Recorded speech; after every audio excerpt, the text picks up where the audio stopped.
Yo, what's up? It's Chris Gale, Universe Boss, and I'm representing for Sports Frenzy, okay? Tune in for the latest news. Universe Boss to that. Respect. And just like that, Universe Boss will show to you out. They know so the Sports Frenzy Boss there. They are live and living, man. Think with a guide. No, man, we know that's something, man. So they are back once again. I'm say up on a Monday, you know, say it's a review show. You know, say it's an active weekend. Weekend is well vibesy, well active. So here what? Big up everybody. As you join the stream, just remember, simple maths. Like the video. And if you don't share it yet, share it as well, man. Let people just join the thing, man, and do the right stuff. Want a whole heap of people on the massive tonight, man. So come on, do the right stuff. And also, big up to our sponsors. Let's Care Medical, Let's Care Optical. Remember, visit them at all their branches. Sure that you do that. And big up to the people in the chat so far. Dabo Kun, Dale Francis, big up yourself. Jermaine Watson, big up Sedway. Kevin Rowe, big up. Junior, big up same way. Christoph, big up. Fresh God, you don't know levels already, bro. Big up, man. And big up to everybody that is here. So I'm now going to be joined by the man who is celebrating. This man can't stop celebrating. This man must stop skinning him teeth because a pure move out of me, the man sing from what the air. At the top is just us. Sharon, what going? I know me, I try look for my remote, you know, but somebody tell me say it's an Arsenal, the remote I pull off, you know. Oh, go on. Yeah, so my day I do, bro, just go and hold it, you me, I have to go and hold it like a G. You know, the streets there already, man. You know, say, win, lose, or drive off a day, though. Yeah, man, right now, as me say, I drive, you know, but just have to make it thing flow just the same, you understand? You know the levels, man. So, Dale Francis, producer of a big up, man. But separate and apart from that, Sherwin, boy, Saturday man did well active, and as I say, it was an active weekend, full weekend, and it was really funny. Kish, big up yourself, CMA, man. Kish jump out and say I'm active. Good night, everyone. The ever present Kish, United win, lose, or draw. And then I say, go, man. Humble Huggins, big up yourself, same way. Anthony Butler, big up yourself, same way. Finally over YouTube, man. I don't say now on the Facebook page, but YouTube the thing there tonight. So Sherwin, start them on bright and early. North London Derby. I think you're feeling really good about this one because Tottenham hasn't beaten you in ages over at the Emirates. So I think you're feeling confident that at worst case scenario, you'd have gotten at least a point. All right, game start off. Party has been taking shot after shot after shot after shot outside the box, but none can connect. It's like that cannon there, just a misfire. It's like a peer dust. But finally, the man say, you know what? That side them one catching it. And they whistle one past Lloris. Then you kind of consider a silly penalty, if you ask me. Kane stepped up and did what he does against you guys. He always scores against you guys. And once again, he was on the score sheet. But then, everything does start to change. And on a serious note, I may joke around and show you guys that you're champions elect and all that. But if I'm being honest, this is the best I've seen Arsenal looked in ages. It normally is a team that they lack mental fortitude. It's like they lack all of those grit and fight and determination. And you realize that even when they went 1-1, you never see their job. They just kept on playing their football, and they, if you're being honest, man, let's just be honest. They completely outclassed Tottenham. Even with Tottenham with 11 players, it was like Arsenal had 22 on the pitch at the time. 68% possession.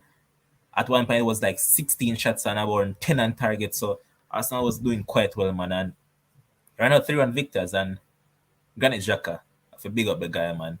As I said, it's like when the man lose the captaincy, man say, no, football time. And he has been playing very well. And in his 7 years at Arsenal, this was his first man of the match performance. So congrats to him, man. And big up his side. Jesus once again on the score sheet. Big up, man. So just go ahead and talk us about this match, fam.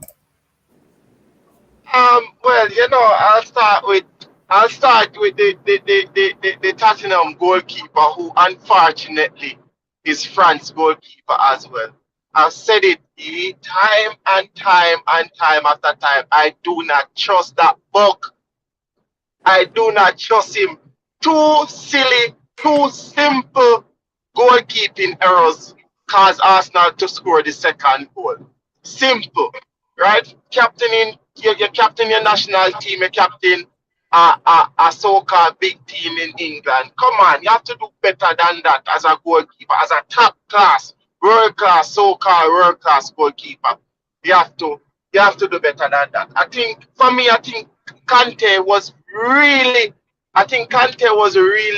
negative.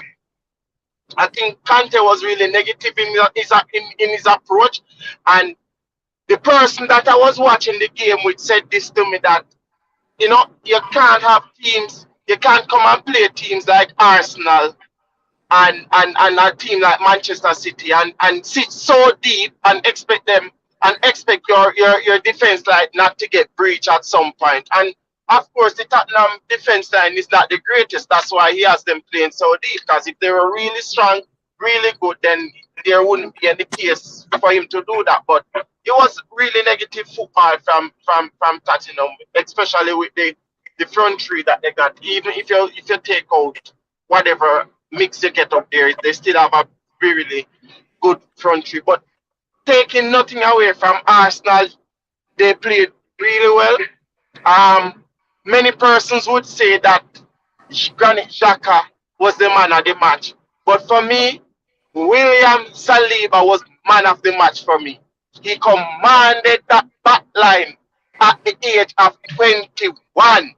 And I'm not going to say this anymore. That guy will win Young Defender of the Year in the Premier League easily.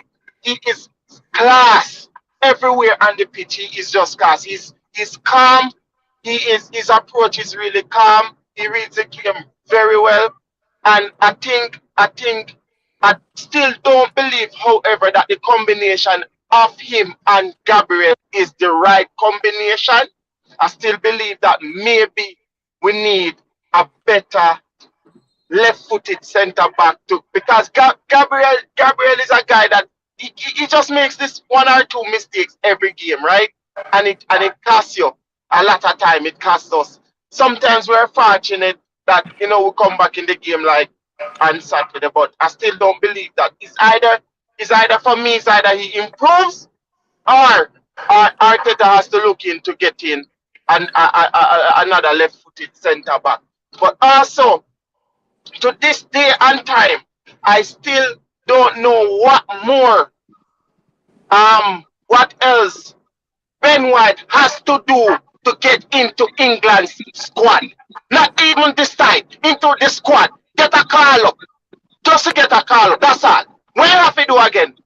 Well, like me don't know what else the man have to do. Hold on, what has he done to deserve a call? What you mean? He has, so far, he has been one of the best right backs since the start of the league. So, again. All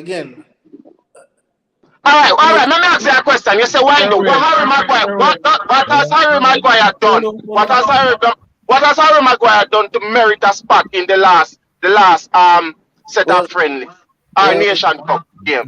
Good night, Kems.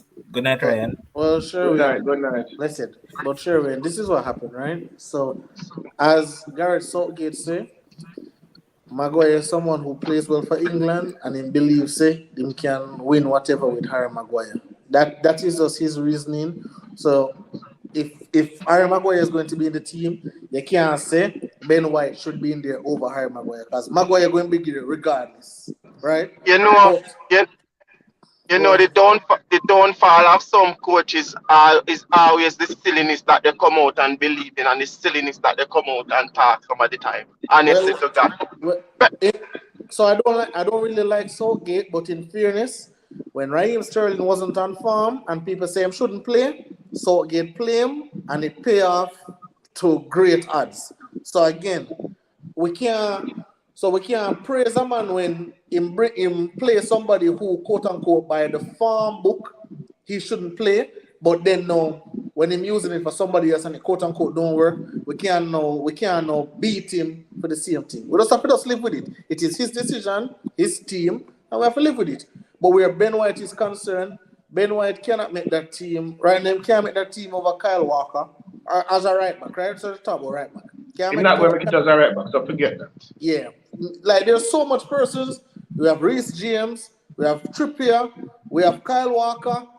Not even Trent him can make it over, and Trent not even play. So who is No. The quality of the guy. Remember, Arteta broke him into this right back business. But we also know the quality of the guy playing centre back. So what more you have to do? That's the question when me ask. What more you have to do to make the team? Argument should be him should make it as a right centre back. Yeah. And hold on. And England and Arsenal don't really play a back three system for Southgate to see him as that. Him not going to make it as a right back, and centre back is his best position, and him not playing centre back. So But the entire season, last season, he played right side centre back, and he did really well. So one more. But he was in the team. He was in the team that time. He was in the team at that time. But not only that. Yeah, he was definitely in the team. But not only that, Sherwin. When again, I always say this, right? When you look on, for example, a World Cup team and everything, like I'm not like I can't bring Ben White. Like I would if I'm here the coach, right? I'm not bringing Ben White just to bring Ben White on the plane. I'm looking at okay, how can Ben White be influential to my team? If say for example John Stones is out and I put Ben White in, am I sturdy enough to believe that Ben White can help my defense to basically whole of Germany, whole of Brazil, whole of Argentina? And right now, that answer is inconclusive. I cannot say yes. I cannot conclusively say Ben White can be a staple around there in the defense. I can't. You realize Southgate went back for Dyer, and him said Maguire going to stay. He's going with experience for the World Cup. Yeah. Dyer have nearly 50 cap and him go back for Dyer. Well, good luck to them. I cares not. I hope they drop out for first round. Back to my Arsenal team. Top of the league, playing really good football. It's not just, you see what people not understand about Arsenal, Levan, you say it right, What people not understand about Arsenal is that it's not just top of the league, it's top of the league playing good quality football. Zin, this is the first time I've seen Arsenal play like this. This is the first North London derby I've watched and not feel nervous. Not even when we gave away the penalty. Never nervous 1 minute. I always believe that we could come back into the game. Zin, totally dominated, and the character of the team.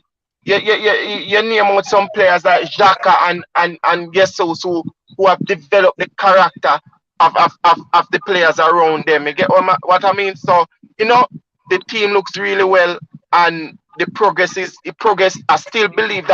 still continue to believe that we are short, and I still continue to say that we will not win the league. Best position at us finishing is at least third, right? Anything else below that is disappointing. But because I still believe that we are still short. We need at least a good summer window, one more summer window, then I think we can challenge for the league. But right now I think we're doing really well. Arteta had a plan. He's stuck with the plan, and it is paying off.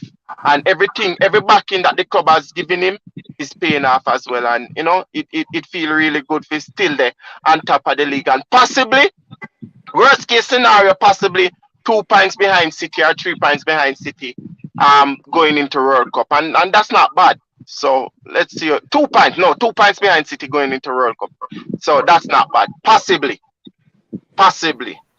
Okay. So, no? Okay, let's so I think we need to pump the brakes a little bit. Right? I think we need to pump the brakes a little bit. When did Levan, if you can remind me, when did the league start? A good while back. It was it August 5th, right? Thereabout. August 5th. They're about the league start. Arsenal first game, it was Crystal Palace, right? Okay, so let us be fair now. And I know sometimes we like to have premature ejaculation. I know at times, we like to get a little bit rowdy. But let us be fair. So let us look at the teams that Arsenal have played and let us go according to them. Crystal Palace, Leicester City, Bournemouth, Fulham, Aston Villa, United, Brentford, Tottenham. All right, go back to the Fulham, go back to the Brentford, who these teams also have played and who they have taken points from. Go to Crystal Palace, who Crystal Palace have taken. I am sure this is the same Brentford team that trolled Manchester United on Sunday when City was 4-0 up, right? I am pretty sure Fulham went to Liverpool, hold on. Of all the teams that were named, which one did you expect not to win? Which one did I expect not to win? Yeah. Me did expect to win the whole of them. Exactly. Including in Manchester United. What you do for me? We have to be reasonable though. Even though we might be pointing out that they have played against this side, that side, Arsenal last season struggled against a lot of these sides. At the end of the day, you have to beat who is put in front of you. That is what Arsenal has done. Okay, even the L that they picked up against United. If we're being totally honest, as a Manchester United man, Arsenal totally outplayed United in that game. Totally. Well, again, it's just that as I always say, it's the end result that matter. But as Sharon rightly put it, it's not just beating those opponents; it's based on how they're playing. That's the key thing, you know. I believe Fulham played better than Arsenal in that game. Again, I believe Fulham played better than Arsenal, but Arsenal won, right? So again, we can 6-1 after not the other. What I'm saying is that I have no problem with giving praise. But I'm saying let us pump the brakes a little bit. Let us pump the brakes. Let us calm down. I'm not even going to put in the North London Derby because when Derby, Farm, all of them things they go out the door. You just go out there and just play football, right? But I'm saying think that's fair though. I don't think that's fair. And that's okay. That's okay. Because it's your opinion. So yeah. But I'm just saying, before we jump up and start lauding Arsenal, let us look. I think they have Liverpool coming up, right? And you can say whatever you want about Liverpool. Again, it is still Liverpool. They have Liverpool coming up. I think they have Manchester City coming up. So again, let me see how they look. No, we don't have Manchester City. No. So who's after Liverpool? After Liverpool, we're gonna see Leeds. Yeah. I think the Manchester City game postponed. Oh, it get postponed. Yeah. Yeah, but again, I'm not. Again, they're playing decent football right now. But I'm not ready. Southampton. Yeah, Southampton and Nottingham, and then Chelsea. All right, so the next 4 games: Liverpool, Southampton, Nottingham, and Chelsea. The next 4 games. Then Wolves, Brighton, Newcastle, West Ham in that order. So yeah, they have a decent run coming up. Yeah. So those next games, we will see what they're made of. Because some tests in between, but a decent run nonetheless. Yeah, because I think I don't think the Liverpool game will be easy, regardless of how Liverpool is. I disagree. Right? You think it will be easy? Yeah, I think Arsenal beat Liverpool. Liverpool will look good non-tal. I don't think so. I really don't. Me know because I must say appear earlier in a Arsenal from season. That's not true. Come on, bro. I pick Arsenal to win a bunch of games. I said that. Which bunch of games? Stop telling life on life. Which bunch of games? I said that I said that they would struggle against Fulham, and they did. I said that they would draw with Bournemouth and then blow Bournemouth out of the park. But that's but you get some wrong, you get some right. But again, I'm pumping the brakes on Arsenal. I'm not ready to give them any bag of flowers that you guys are giving them. I need to see a bit more. That's all. On the contrary, I am giving them their flowers. As I said from the get-go, even before season start, I said that Arsenal will finish 3rd. People might say me troll them on all of these things, but this is what I predicted for them, and I'm still sticking by it. I think they'll finish at 3rd, the worst. May I stick to my 3rd too, honestly. What? Well, we know City are going to win the league easily. So then the rest of the can you say me a promoter on the Sherwin? 2nd place Arsenal finish. No, here is that tricky. Me I think about it too, but it kind of tricky. There's nobody else right there. All I know is I try chop and change and try to find a rhythm. Your side is already having that. 30 games left. That's a lot. Only quarter of the season. Yes, like me can't. Why me no know. It's tricky. Me no see Tottenham finish Champions League position. That is for sure. That is for sure. They are so poor, very poor. Right, but And even against go on. We don't need to go back. No, me did I say Tottenham is so poor that even the 6 where they didn't give Leicester, the only reason why they didn't give them 6 are because they that play at home. Then they pour the game time. If Leicester did more clinical and could have defend, Leicester had more shots. Yeah, man. And and Tottenham scored most of them goal on corners, I think. Yeah, so better defensive performance for Leicester and more clinical, you know. Sherwin, what kind of foolishness you say? If we analyze every game, if Bournemouth did a better defensive performance and more clinical against Arsenal, then Bournemouth would have done better. If Fulham was more clinical against Arsenal and they defended better, then they would have been. We can't say that about. That's fair. I get what he's saying. I get what Bones is saying. No, because that wasn't that 6-2. But boss, you cannot get 6-2. Like, that is rubbish. You cannot get 6-2 and tell me, say, oh, you're lucky to drop 6-2. That is foolishness. Nobody never said lucky, bro. Leicester had more shots on goal and Leicester never ball. Tottenham never ball Leicester off the field. Ryan, you know football. Somebody not give 6-2 for an accident. I know, but I'm saying there's I also said that Leicester conceded a bunch of goals and set pieces. Right. In terms of overall play, though, in terms of overall play games, if we're honest, Leicester played the better football. Tottenham was clinical. Leicester wasn't. Levon, that's the thing. Levon, I am sorry. You cannot get 6 and tell me you played the better football. I am so sorry. I can't accept that. No, I not even know what Mama can. What article was written and it said an article was written by a journalist who said this is one of the worst 6-2 I've ever witnessed. Tottenham did not ball Leicester off the field.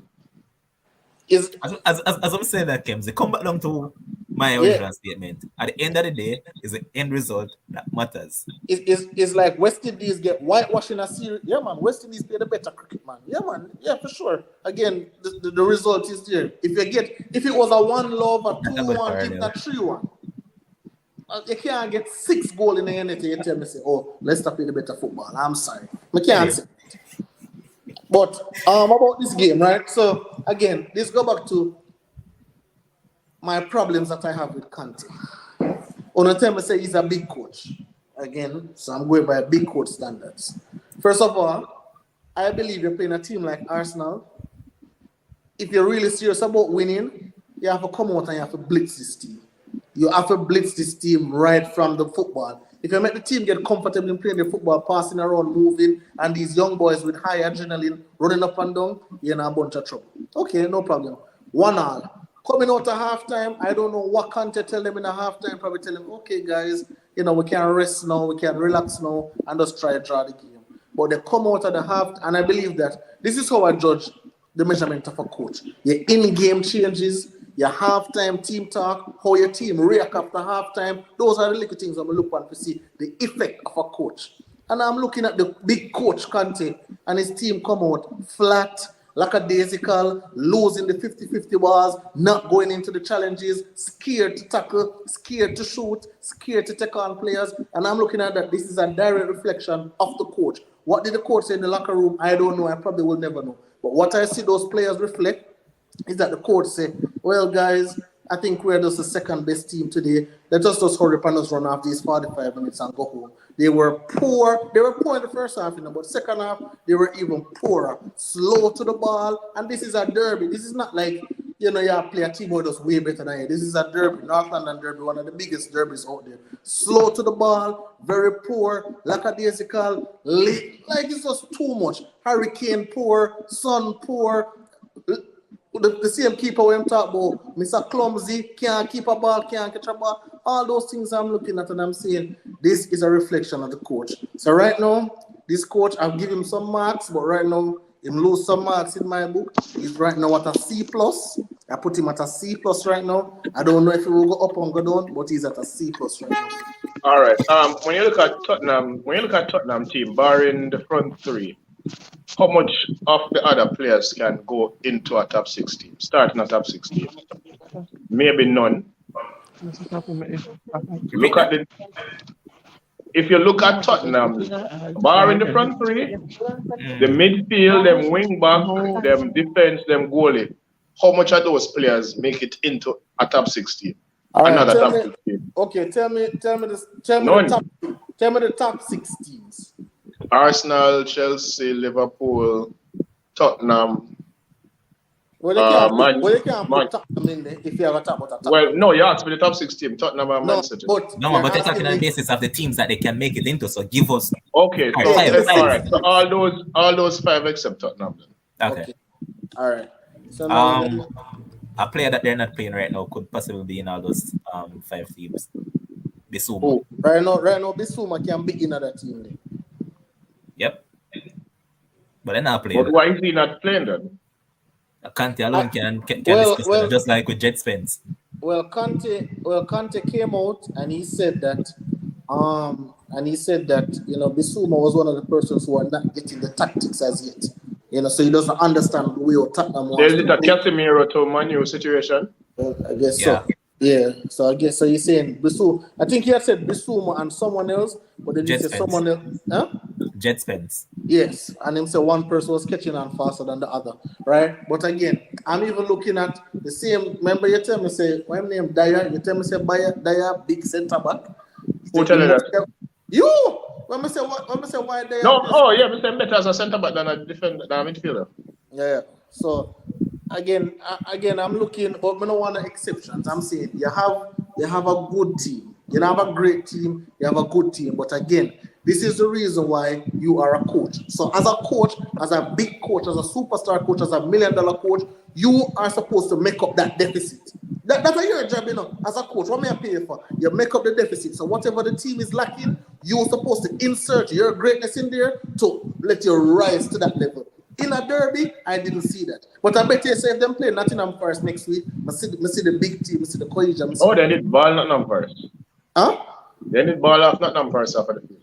Yeah, so that's what I'm saying. But again, the team is not great right now, and obviously they can use some this, some that. But again, as a superstar coach, where the team is lacking, this is where you're supposed to insert your greatness, your tactics, your magician business in order to make up for what the team is lacking. And if I'm not seeing that, I will take off some marks off of you, C+. So the answer to my question is Romero and Bissouma, which basically tell me that outside of the front three, they're not that good. If you can only find 2 players from a team like that me hear Tottenham were very good in the window. That's what I hear. They were very good in the transfer window. But right now we can only find 2. Being good in a window don't necessarily mean that players can start in the next team. It means that based on what they needed. No, but your compatriots, what I talk about, and them man, they compete with their top 4 spots. Yeah, but it's based on what they needed. Yeah, exactly. And remember, Ryan, not because again, when a team has a particular philosophy, they try to get players to fit said philosophy, right? So if me get, let's say, John Stones, but John Stones is a big ball, but what I need John Stones for, he fits my philosophy. I'm gonna use John Stones, but not necessarily with a Liverpool or a United or a City, but he'll fit with Tottenham, right? And Perisic, for example, they brought in Perisic. Perisic fits into what Kante wants, but you put Perisic in the next team. Trash. Absolutely. So again, I know say, not do this 1,000 so, but we can't really say, you can't make this team or you can't make that team or whatever the case may be. I'm not really look at it like that because again, them have so different roles. But I'm just saying, I don't think this squad is that great. Is that? I think it's good. It's a good squad. Yeah, it's a good squad, but we have a lot to get through, so we'll just move on from this one quickly because I want to even predict about the Champions League because a lot of people want some money to put in their pockets. So, next game we're going to look at is Liverpool against Brighton, and De Zerbi came out quick out of the blocks. Brighton scored very early on in the game. Leandro Trossard. I heard him talking about Storm over the weekend. The man said that if Potter needs him at Chelsea, he'll be open to come to Chelsea. So he was there, and I think he's the 3rd player. Last one since Arshavin, I think, that has scored a away hat-trick at Anfield. So he scored an hat-trick. I think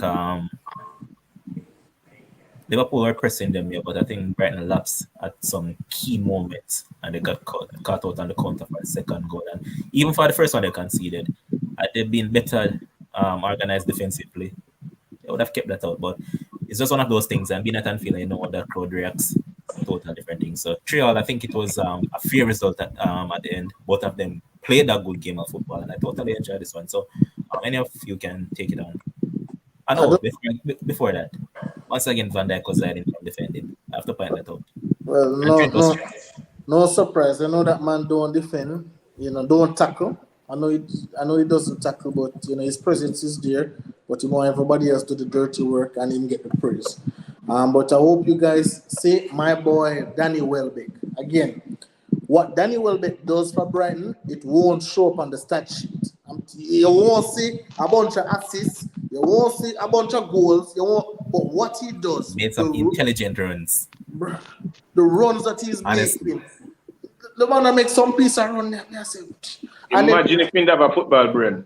Well, sometimes we just blessed with certain things and don't bless England quality, not true. Deserve a call up for World Cup. Not at this moment. Not at this moment. We have too much quality up there. Him got 2 World Cup already. No one got them. He mean the Ben White category. Weird. England, you support to camps? Yeah, England.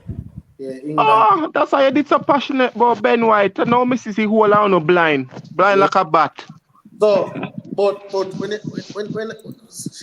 look at what Welbeck is doing for that team, I'm like, and it look like him and Trossard have a really good relationship. It's like they know what each other want. They know when to where to put the ball in the right places, when to what them call it, dummy. How do them look at things? So I like the little thing that they have going on, right? But I want to ask a question, and I know the Liverpool man is not here, but what has happened to the great Mo Salah? In there in the comment section. Yeah, but before we go to that, I can answer the question, the chemistry that Welbeck and Trossard have. What happens is that Welbeck realized that Trossard is the more talented player. So we do the dummy them and they lay off them and so forth to him. If we do the runs them, Welbeck will do the runs, create the space for Trossard, who is a superior player. But yo, I don't know talking up. Me not hear nobody talk about the actual baller when me rate over Brighton, Oh, McAllister? No, man. Caicedo? No, number 7. When name again? Marsh. Jesse Marsh. Solly. Eh? Solly Marsh. Sorry, Sonny Marsh. Whatever I want name. The boy, a baller, Yo, that layoff for Trossard second goal, absolutely brilliant. Absolutely brilliant. Yeah, man. For me think of him make things click for the Brighton team. For me, right? When he have in front of him, this whole team play together, brother. Them man play for each other. Yeah. That's the thing that when me see the Brighton team, I say no, man. Say, Graham Potter really and truly should have given himself a chance at least this season. But me understand he moves still every coach want coach a big team, right? So, but I say the team when put together really solid because the youth them a play together, them a play for each other, everything and you can see it, and that's why not even did surprising say them did go up 2-0 in the game so early. Yeah, what was surprising for me is that they actually end up chasing the game and then end up have to come back and squeeze a point. But the youth them a real top 10 quality baller them. Honestly, and them a play well together. This youth Marsh, me really rate him. Really, me rate him highly. Me not lie. Not likely. No, little bit of rating, Kems. Me rate him high. Okay. You see it? Yeah, me rate him high, man. For me believe it. Let's say Kem start rating some things. Eh? Kem start rating some things, eh? Yeah, man. Yo, me I tell you, me rate the man really high. Me think he make things click for Brighton, and when you have in front of him is players where are play for each other and very clinical in front of the goal. So is the thing about it too. This week a McAllister, next week a Trossard, the other week a somebody else. Everybody every week, so somebody always step up for this team. Every single week somebody step up for this team. Nationality? Eh? Mark is what nationality? You know, me never check it. Check 11. He's English, you know. English? Yeah, I think he's English. Really? I know in a high Yeah, profile. he's not English. He's English. I know hype no start yet. How old him be? Old boy now, man. 28. That's why. Yeah, but remember that he started out as a winger and I was basically an average winger, but Pata switched him to wing back and from he has been at wing back, he has been playing good. Yeah, but Webster is about 28 and never hyped Webster as a good centre back. Yeah, but remember there's more shelf life on a centre back than those players that plays forward. But Dimo, welcome, man.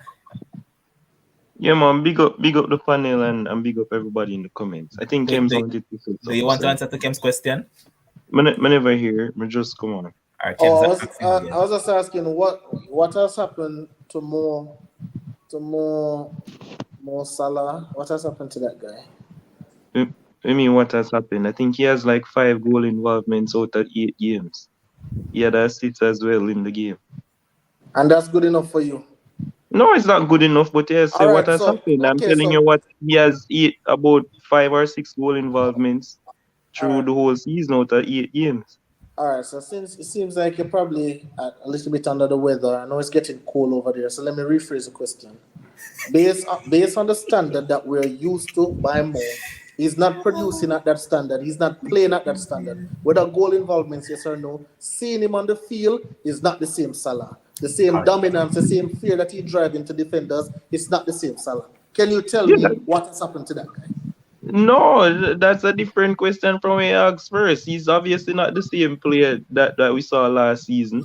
I don't know what has happened to him, if he's overplayed, if it's lack of confidence since the Afghan thing carry over from last season. Because last season, after the Afghan disappointment and not making it to the World Cup with Senegal, he fell off from that time and it carried over to this season. He started the season last season like a house on fire when Mane wasn't doing nothing. And then after that, I don't know what has happened to him this season. It is just, I think the coach, the assistant coach, the fake Pep, he changes his tactics and said that Salah needs to play a lot wider. And that's the new change for Salah this season, playing a lot closer to the touchline to unlock his dribbling skills in quotation marks, which makes absolutely no sense. So he's playing a lot wider and he doesn't get the overlap from Trent as much as they used to do in season before. But so quick question, I guess Dimo. that's a big change. Quick question. Why is it that a lot of these Liverpool players reminds me of Manchester United players in the sense that they look like trash for their club, and yet on international duty, they look so good? Because Salah, he went away with Egypt and he scored like twice, and it was a complete different player that he based than was it for Liverpool. Van Dijk, same thing. And a couple other players in your team is the same thing. So why is it that they play better for the national team and yet for Liverpool, they just look awful? But right now, the whole Liverpool system, from the staff down to the groundsman, is just one big shot of lack of confidence. I don't know what has happened to them. But me don't want to spend the time to talk about the game. That's why I'm come on to late. I want to talk about Jurgen Klopp for just 2 seconds because I'm not going to stay long. Sure. I know so I don't want to get to the derby. Levon, are you a manager of the EPL? Like you ever go there? You ever managed here before? No, right? Kems, no, right? But we came on this podcast. I think me and Kems are right. I remember who did it at the time. And leading up to the Brighton game, we little man on this show said, I pointed it out, yeah. We say, oh, we don't really know where the Brighton coach are gonna bring, because we don't really know where him have, right? And Levon Trail, the host of this podcast, know about this manager. You know what Klopp come out and say after the game? He did not know what to expect from this coach. Like it's a new coach. He did like, boss, what? We Liverpool don't have an analysis team. You can go Google the man or something. Like leave that for me and Kings. Bro, that really never made no sense, to be honest. Like what? That never made no sense. Brother, If we could accompany podcast and say what we say, and him don't know that. Boss, me shut. Me say, hold on, him a listen to Sports Frenzy or something. How in God's name a big manager like Jurgen Klopp with an analysis team I go come out and make excuse that him never know what to expect from the Brighton players and coach because he's a new coach? Brother, me tell you, me this close, you know, brother. This close. Then we see say we don't have no confidence. Zin, we have no confidence, but yet still we continue to play this high line. After Napoli rip us apart over in Italy with the high line thing, we come back and we continue to do the same thing. And then the whole world don't punch Trent. Oh, Trent can't defend. Him come out in the interviews and defend Trent. When the system says Trent, play high all the time. Whoever play right-sided midfield go over and cover. Matip go over and cover. And so whenever we lose the ball in midfield, all them do is just clip it over Trent's side because he's already high. The whole world come and say Trent. Boss, what is it for you to just adjust your formation for just even for 2 games? Try 3 at the back.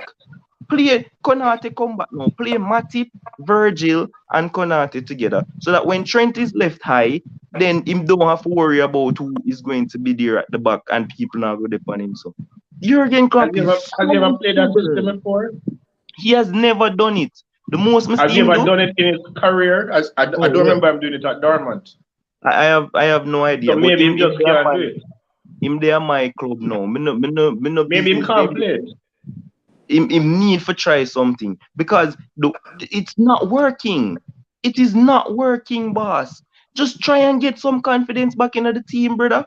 Try and change your formation. I think the 2 formation alone him ever playing and it's 4-2-3-1. 4-2-3-1 was at Dortmund, yeah. And the man played 4-2-4. Him play 4-2-4 in the game too. Yeah, with you guys. 4-2-4 with you guys. When they're not chasing him and stuff like that. Yeah. But yeah. So him not have no form of adaptability even when we struggle. Like me not understand, brother. Me just can't get it. I may lose it. May watch a game and may like, boss, at least tell the man him for drop back little, no? Stop try play the high line. Oh, but it worked for him all these years and win trophies like that. Okay, this sure, man, but we're not. This man cannot play a midline or a low line. This is what he does, high line. You know that I disagree. When I go right back to the Champions League final and play against Tottenham. That was one of the most defensive game I've ever seen Klopp play throughout his career. Yeah, but the man philosophy is not to play like that. What Dimo is saying though, Ryan, is that something is not working, so why not just try to change it up a bit for a minute? Okay, you change it for 2 games. You change it for 2 games and then go back to it, and then what? Based on the opponent. That's what you do. You analyze the opponents and then you alternate whatever. Boss, all I am saying, and this is the last thing I'm going to say so I can stop because my cough a whole heap. So he's so loyal to not only loyal to players and his formation, but I say to myself, I am no Nunes. Like, I don't rate Nunes none at all. Yeah? I don't rate him. Diaz come back, Jota come back, and we have all of these players.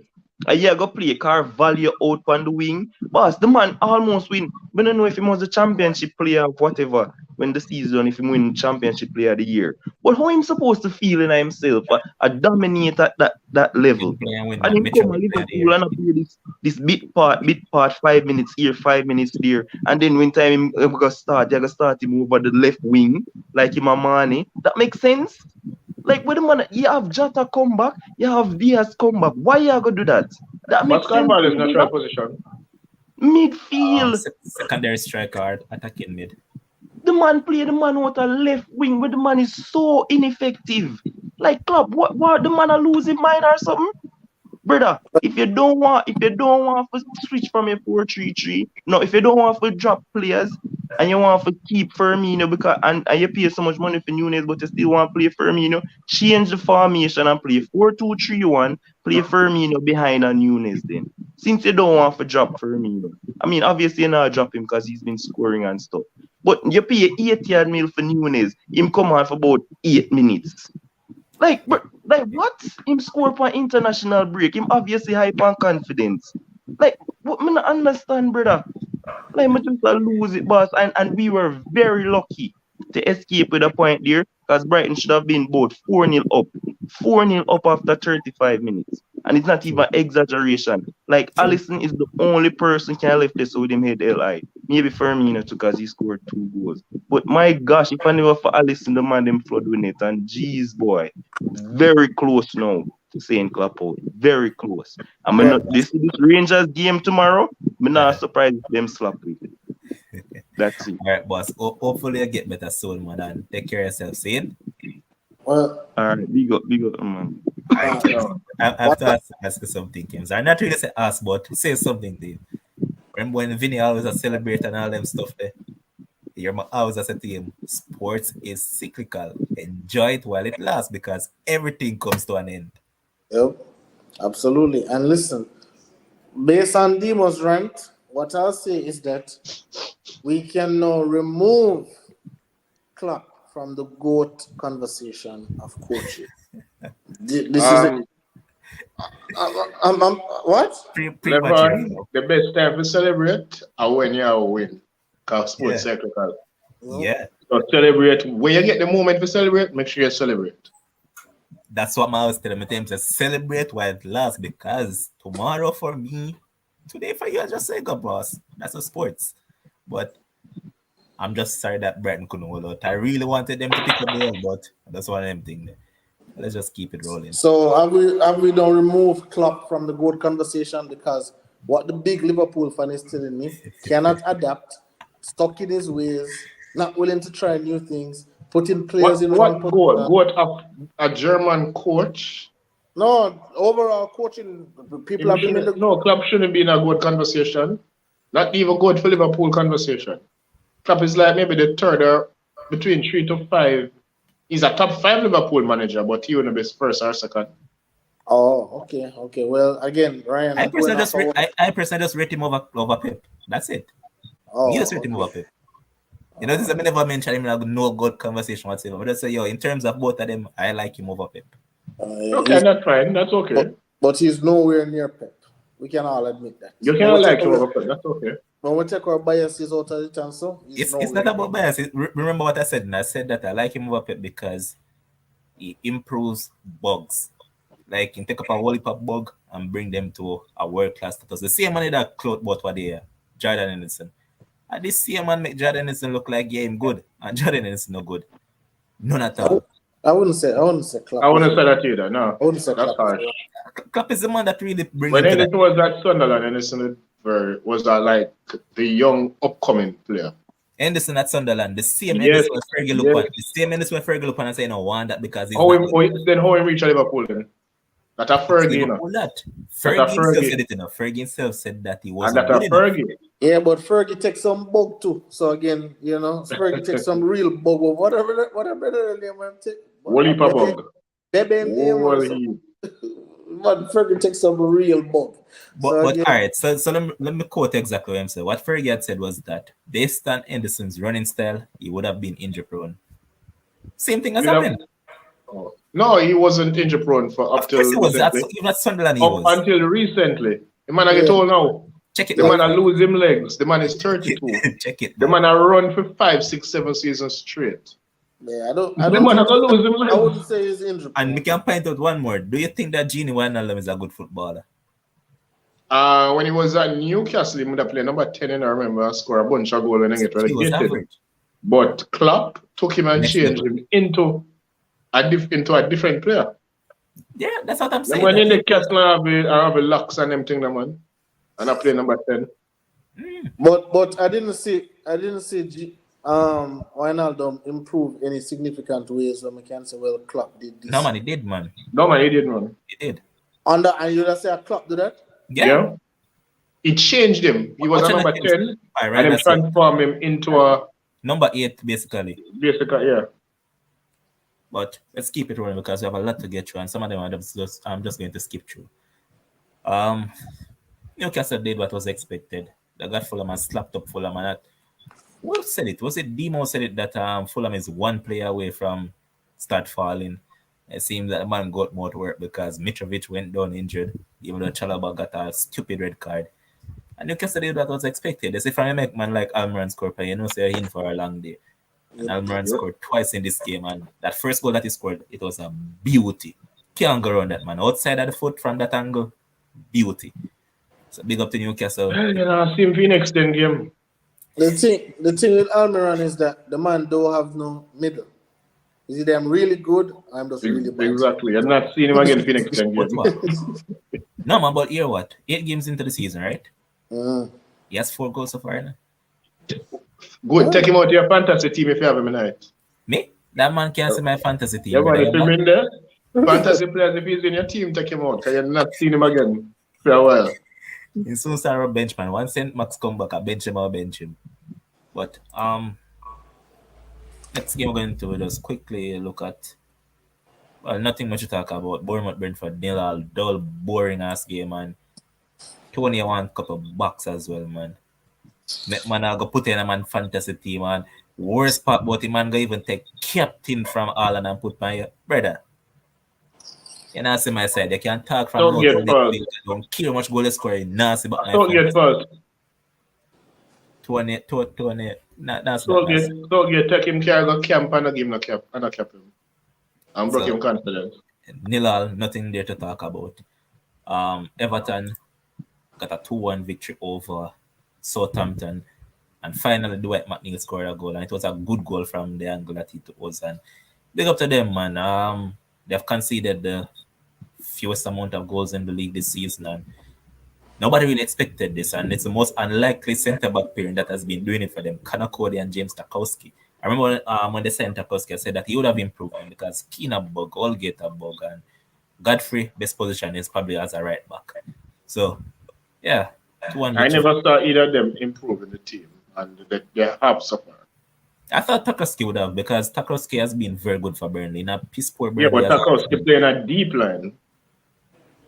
Tarkowski can carry the ball a little bit better than Benme, but he plays in a deep line.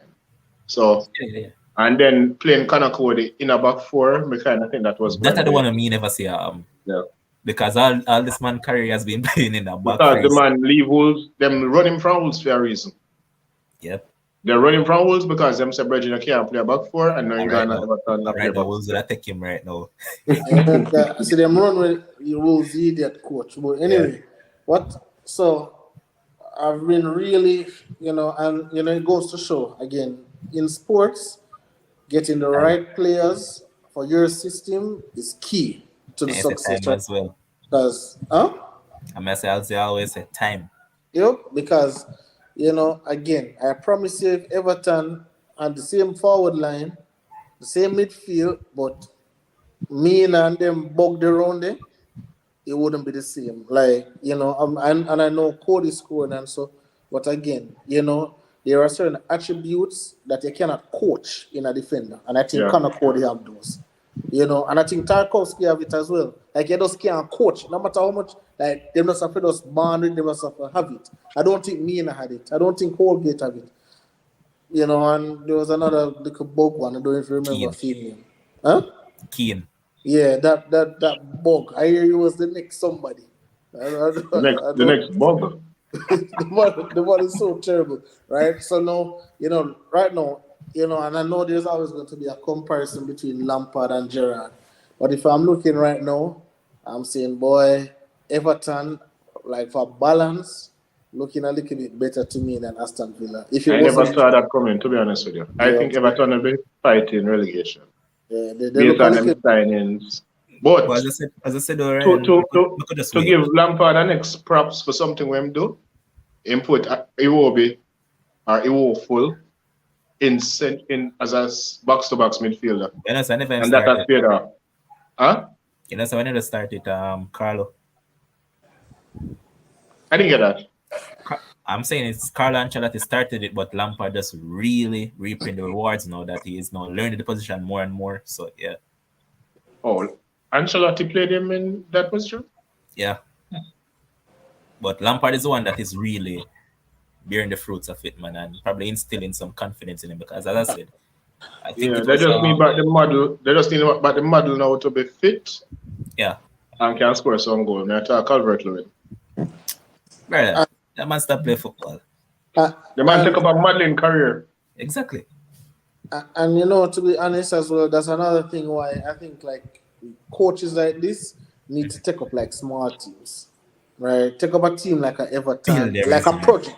Take up a project where you know they have a little bit more patience with you. You know, your layout, your philosophy, and because again, when he was at Chelsea, it was like it was just ticking. Obviously, we know what Chelsea is about, but if you go to a big club who is expected to win right away, is expected to compete for cups and all those kind of things, you know, it kind of put an added pressure on you. There's no time. What Lampard came out and said for Everton is that, hey, you know, I need time. You know, I need more time. You know, I'm getting stuff. It can't happen in a day. You know, just give us some more time, have some patience. And we'll see as we start to give him time, the results are coming in. We're getting some. And guess what? The fans them over there love him like cooked food. Yeah, until him start lose. But, you know. Well, No, they man. love him. No, They man. love him. When he was Remember, losing, that's why them get him. They wanted a different coach, and the fans demonstrated. they wanted and the said- Portuguese, and they said nope.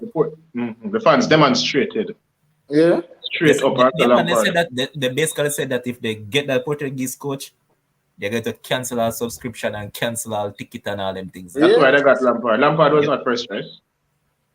So the thing is that Kems, even they were losing, they still stood by Lampard. As some know, say Jamaican people don't love football. They only love talk football. Because if we did have a serious, we protest out of JFF. And can't get no bug coach out there. But yeah.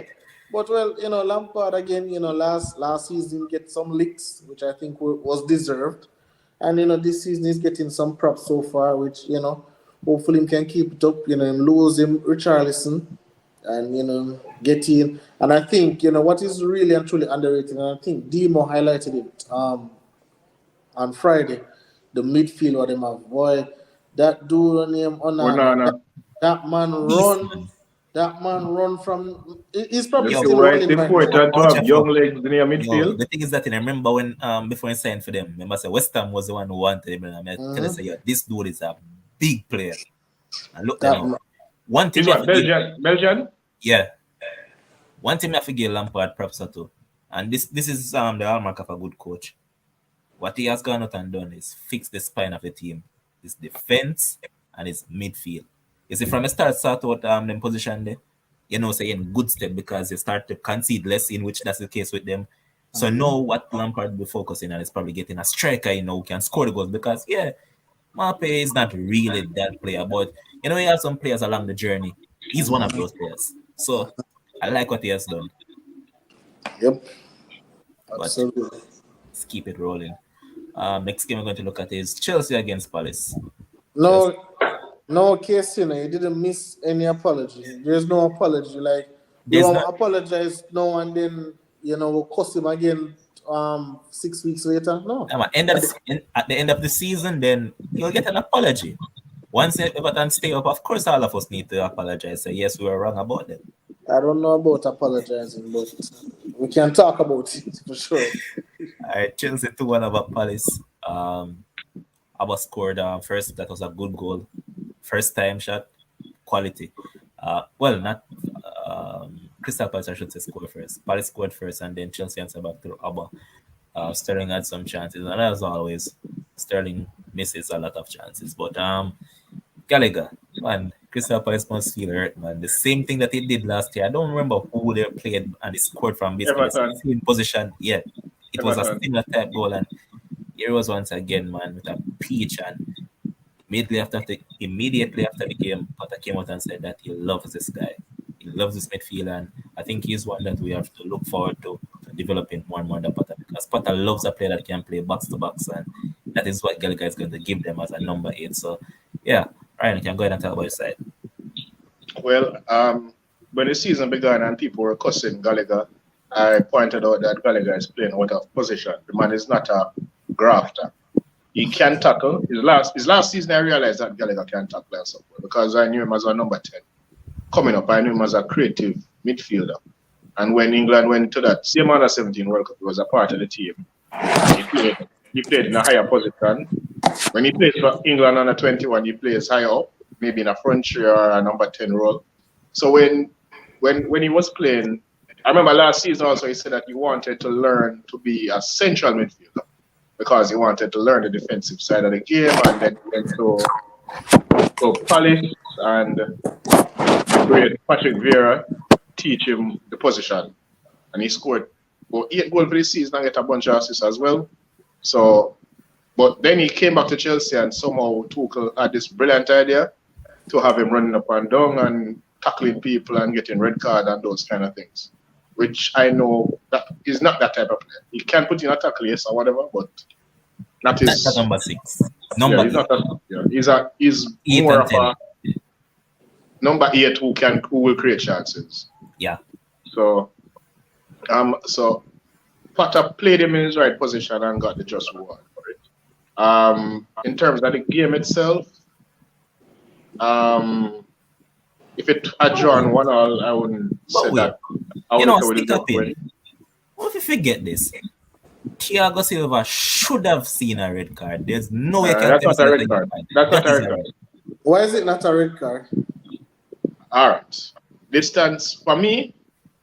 When I saw it and they were reviewing for red, I said not a red because of the angle the forward was at. It's not like he was going through on goal.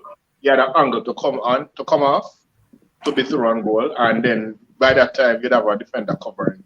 It's not a direct. I can understand the argument for a red card. I can understand the argument for it. But me as a referee, me uno give a red.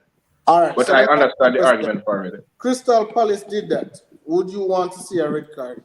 No, I don't think so, to be honest with you. Based on the explanation I just gave. Yeah, we're hurting our brother, man. Should I get a red and then the same man turn around and assist a goal in it? Yep. But can you understand the argument for it not being a red? Nope. Okay, Nope. Fine. Okay. Reason. So what does the rules? What does the rules said by the way? Yep. But what I do? I look up on the play itself for you talk about in the scene. I look on where the defender was versus where the forward was. I don't think that defender catching back that forward. Remember now, the rule. Did he intentionally on the ball? Of course. But the rule don't have nothing to do with intent because if me tackle and or whatever it might be, and you throw on goal, I'm going to get a red. Yeah, the rules state that is straight red with intention. So why is it that with handball it's not a straight red? It's a straight red with a handball if you directly prevent. to goal. You remember last year when Reece James get the red card against Liverpool for handling the ball on the line? That is a straight red for a handball. That is what a straight red for a handball look like. Yeah, what 2 times. And I think Dilly did something like that in Euros against Czech Republic and got a red card. 2 times from Varsins for Robin against Tottenham. I'm going to check them in. 2 times that now in it. Which 2? When I get one of the previous game to man that I think on the window game there as well. Oh, the West Ham situation. Yes, I think that was the one. West Ham game and then so one more. Yes, I 2 that now. I'm going to check them up in it. The West Ham is more a call in our favor than this one. That's not a red. If he was to run goal and not coming from an angle, then yeah, red. But not from over there. All right, so question: was Silva the last man or not? The rule is not about. If you are to run goal and you're the last man and you're to run goal, is a red card. But he was not to run goal. Well, as I said before, from the Chelsea defender. So the argument is that a defender would have got over there in time. If he was to run goal and did that, that's straight red. No argument. All right. But coming from that angle, not red. Sure, no, it's a red card or not? Red card every single day of the week. And twice per weekends. All this, I mean, not bother listen to Ryan when he come to Chelsea again. Look, this man when he come to Chelsea, that's not true. Hey, my turn. That is not true. I don't care if I turn it my way. There's no truth to that. Hey, I criticize Chelsea more than anybody else. You hear so? Let me tell you. So when you come to Chelsea, Ryan, we try to find some rules for 1919. Zine, Picard can show you say yes, the decision was correct. That makes no sense because I'm talking about modern rules. So what you say? But may I show you how far you will go to convince? No, nothing like that. I have No, never bruh. done that. Oh, I have bruh. never done that. Oh, I bruh. have never done that. For me not think if you're the last point of defense, well, the goalkeeper always the last point of defense. But if you're the second to last point of defense, right? And something like that happens, straight red card. Not even think, but you know what happened? Let me tell you what happened. I may find out is a trend in the Premier League now. You see, if the referee on the pitch say yellow, VAR go say yellow. You see, if referee say red, VAR now overturning decision. VAR Disagree keep it with red. You disagree? Yeah, me tell you. That's not so. They went to the camera. So are you even saying with in regards to offside and penalty calls and those sort of stuff? No, not in those cases. I talk about to penalty calls and red cards, not offside. With the penalties, right? Because I got the penalties. Yo, even though I never have much to talk about the Bournemouth-Brentford game, yo, that game was hella funny. I tell you why. It was a referee. I think it's his second game in the Premier League because he's coming up from the Championship. I know it's a wallop of them left. Right. So, I ref the game and twice in blow said no penalty, you know. And on both occasions, VAR saying if you go check it. Which obviously means that they feel like there was something there enough for them to actually give a penalty. Yeah, so the 2 times the man go check it, the man come back and say no penalty. Me have a strong feelings it's because it's his second game in the EPL. The man I want to try to say, yo, I try impressing him. So I want overturn my decision or anything of that sort. So I feel like but I don't understand that. Some of them feel so when them overturn them decision is an admittance that they were wrong. Right. But to me, I don't see that, you know. I don't think see as a ref. Yo, me jump off in the Liverpool game. May I try to remember if it was a Liverpool game, the player was offside and the referee, the linesman, so them play for a couple seconds now, right? Right? And then the linesman raising flag after the play, whatever, and the referee say play on. Play on with the team where our side have the ball. Them have the ball. The referee say play on. Ref can do that. They can.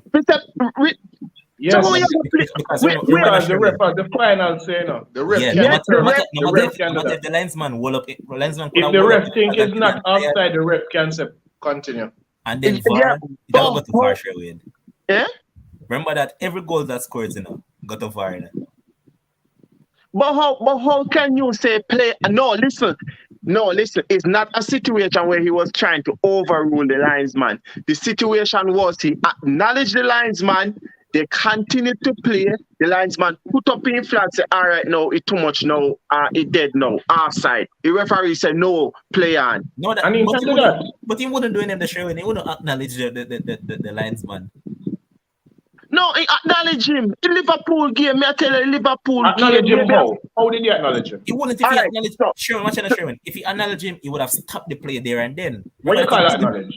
No. What me I say is, what me I try to say is, him wave to the linesman say no, and then he say play on. Him wave to the linesman say no, and play on. What do you mean nothing wrong with that? It was a clear outside. Liverpool had the ball. Sure, all right, me not call no. Me no want to get the wrong player name. Watch your message.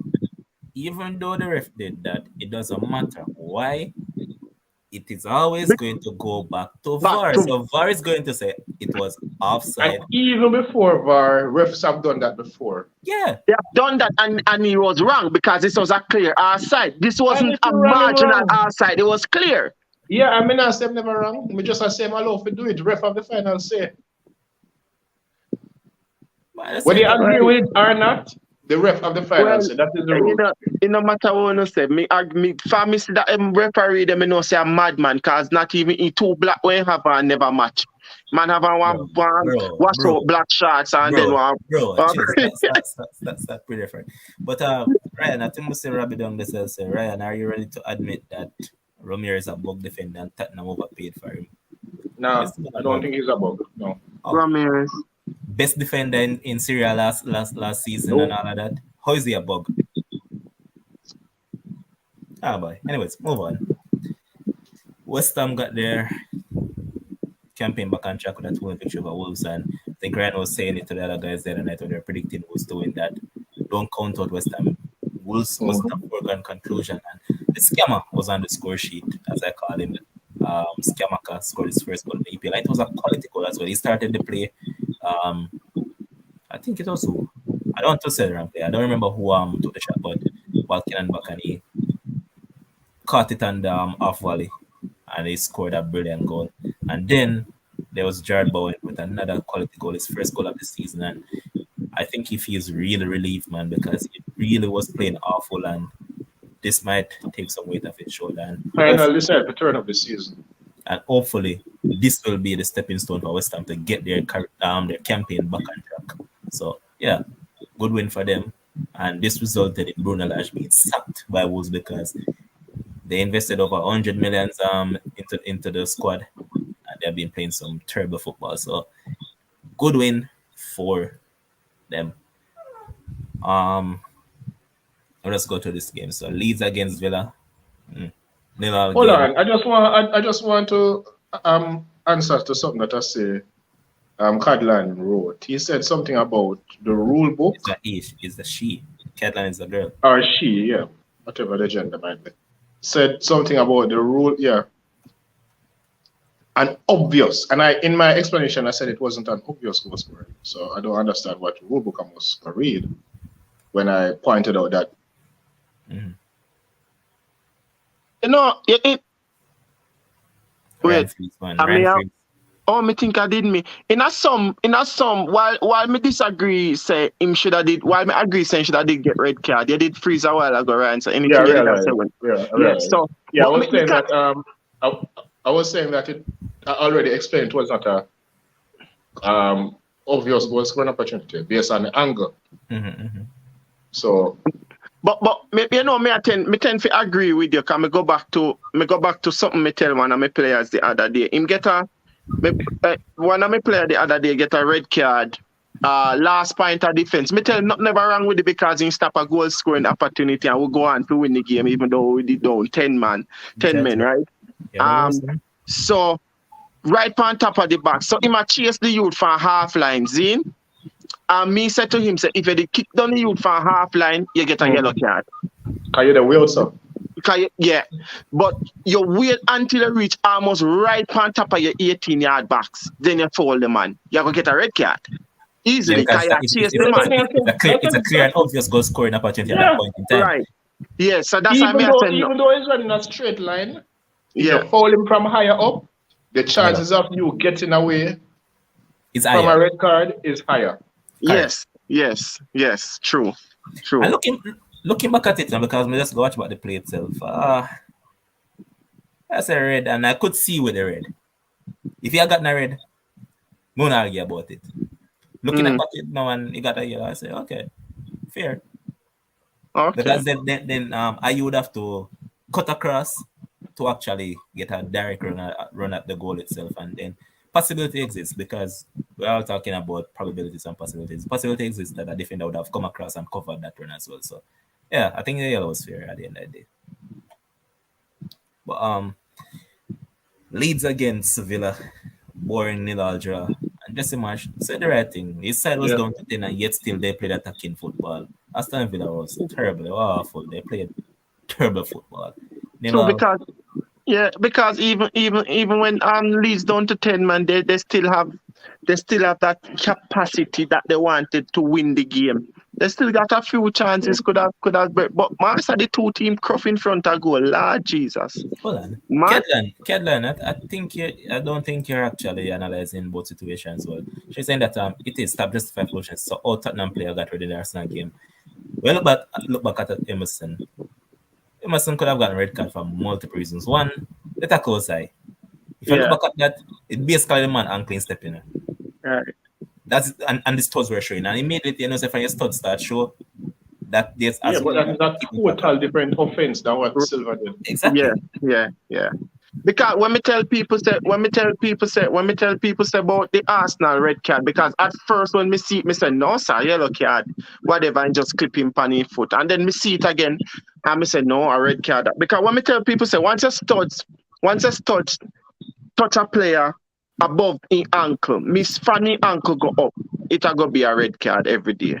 Every single day. That are the simplest way we can explain it to people. Once a stud hit a player above Fanny ankle go up, it is going to be a red card. And why me say Fanny ankle go up? Because you play, run, you can't always step on a man foot by accident, right? Like Fanny studs for him, tapper for him boots himself. But when your studs, not your boots, when your studs hit a player above Fanny ankle go up, me believe it's a red card every day because the studs are supposed to show. And in the situation where Emerson Royal did it too, it's silly and him foot should never be so high. It is in clip. What me say? It is in the clip Martinelli, just tripping foot and take a yellow card. Yeah. All right? Just tripping foot and take a yellow card. All right. So here's Casey saying that Levan, I hope Wolves brave and go for Almarin. So his name is actually Amarim. I'd love for them to go after him or Arthur Yarge. And one of them to be good because since they already have a Portuguese coach, why not just go for a Portuguese coach? Well, they just let go a Portuguese coach because Bruno Lage was a Portuguese, and even the one that they had before him, he was a Portuguese as well. But so Pochettino don't want a job. That He's bigger not Portuguese. But Amarim plays good quality football. He's a coach at Sporting Ryan. And the one that I mentioned, Arthur Yarge, is the one that is coaching Braga right now. I realize that Braga is doing well in the league as it stands. But let's see what Wolves do right now. But I think it will be one of those coaches that they'll actually go for. I don't think they're going to get a big name like that. It's one of them. Get a decent name. Yeah. And Amarim is actually an emerging coach because he normally play football, but injuries plague this career. So the man just said, you know what, take up coaching. Come to Oli don't want a job. Yeah. But in Portuguese.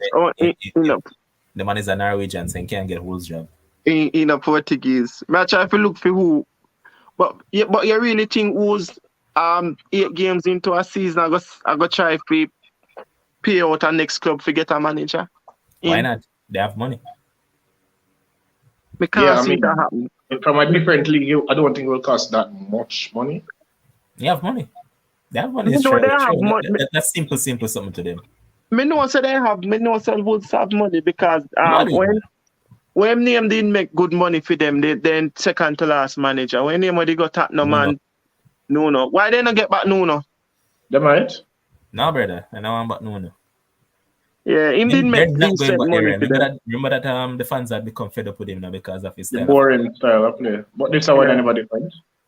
Yeah, that's why they're trying to go for Ruben now, Amarim, because he's the name that has been linked mostly. Oh, he is? Okay. Yeah.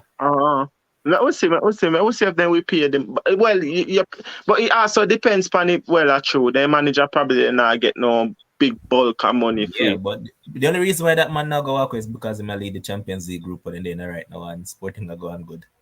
And Wolves no, they neither Champions League. They're not in Europe, none at all. No, but what you're sharing. Not for them walking from the job, they just become coach Premier League. The money and the prestige of coaching in the Premier League. League. Well, that's true. That build up a resume in a sharing. It's just like you work at a particular place and then say that place stand out more. So you just have a cut even though you might not depend on a particular, but because of the name and all that. Look at a player, for example. Levan German, Thilo Kehrer. He leave PSG and come out West Ham.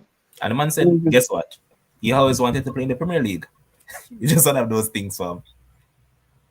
But let's continue. And the next game we're going to look at is the Manchester Derby. That's my team got walloped. They were class on the first minute. But first off, before we get into the game itself, I heard that Michael Oliver is the best referee in England, but that man want a conk. Yes, it was a yellow card. Now go around that. The tackle by Dalot was a yellow card. But come on, man. It's a derby. Too early, man. First minute, fam. The first minute. Why couldn't just see past that? And Michael Oliver. Oliver ref the game, man. And Anthony Taylor ref the game. No, man. Anthony Taylor ref your game, I think. Oh, Oliver yes, that's my true. game. First minute, bro, honestly. First minute of the game. How do you give a yellow card the first minute? It's a yellow card, but it's a yellow card where you could have say, yo, it was a red card. If a red card, give the red card, but it was just a yellow. Yeah, I think it's one of them where you can, because ref do it all the while. Say, yo, game just start, go easy. If you do it again, you know what we're going. Yeah, because, and as I said, I think I was watching it. Well, I was watching it. I'm saying to Josh said speed. I say, yo, if it was Clattenburg that was refereeing this game, Clattenburg wouldn't have given a yellow. So, yeah, too early for that. But after that, Man City did something that they haven't done all season long. I saw Man City came out and they were on the front foot from the jump. They were pressing high up from the very get-go, and they haven't done that in any of the games that they have done this season. So that basically threw off Man United. And the other thing that I would really criticize Ten Hag about is the starting level. Based on how you knew Man City were, I think a double pivot would have worked better in this game, knowing that Bruno don't perform well under pressure. So Bruno in this game never made much sense. So even though Casemiro is slow as a bug, I would have went for a double pivot of McTominay and Casemiro and play Eriksen as a number 10 because I know that Eriksen is going to keep that ball better and is going to create more. So I would have dropped Bruno for this game and played the double pivot against this side, knowing that they're the best team in the league. So as I said, they started on the front foot and that just pushed United back. And yeah, City did what they had to do. Scored some good goals. Haaland was class, Foden was class, but even though they scored those hat-tricks, these two guys stood up, man. Bernardo Silva was every single way on that pitch. And if you ask me, Bernardo was the man of the match. If not him, then it would be KDB. Those guys were all over. So for me, they were. But match itself now, it just shows that City is just on a way different level versus United. Like you're talking about chalk to cheese right now. And personally, everybody. Yeah, personally for me, I'm not disappointed about the loss. The only thing that I'm disappointed about is the manner of how they're actually playing. You can't just come out and just look flat like you're not interested in it at all. So that is my issue with them. Otherwise, I'm not. The loss wasn't neither here nor there. At least they salvaged something at the end of the day with the result not looking that bad. They scored those two cancellation later and to carry to 6-3. But otherwise, I'm that. 6-3. Yeah, 6-3. It was completely dominance by City. And they just proved that, hey, anytime that you want to turn it up, there's absolutely nobody can stop us. And another good decision by Pep. These are things that a big up manager for. The man knows that Ruben Diaz is slow as a bug. So the man say Akanji and Ake to counter whatever manager come with, and that is the counter attack. I realized that Akanji and Ake were really good in stopping those things. But overall, good result for City. Might be a bad result from my side, but these are the things that I expect when you're rebuilding. When you're rebuilding, you're going to have bad days. But as I say, the other thing they have a problem with is the manner of how they lost. That's it. I think the scoreline flatter you guys. Really, really flat out. Because if City, I don't know why City fell off in the second half, but I actually said it was going to happen because, teams tend to, when they're going, there just changes and they don't, you exert the same amount of energy. So you start conserve energy and you start thinking about injuries and you start thinking about the next game and all of them, something there. So these things do happen and I understand why them happen. But really and truly, the 6-3 flatter Man U, this could have been 8-0 easily if City had continued how they were playing. I just think it flattered you guys. And I agree that the midfield pivot was wrong. You can do that at home against Liverpool or Arsenal and win, but you don't do that away against a City. It's not going pretty. Somebody, I don't really see who to blame for them goal. Most of them, some of them you might can ascribe some blame. Some of them you can ascribe some blame, but it's not all of them. So me can say, all right. The first goal, seeing Varane fault that. Yes, I agree. 100%. Varane should have stepped up.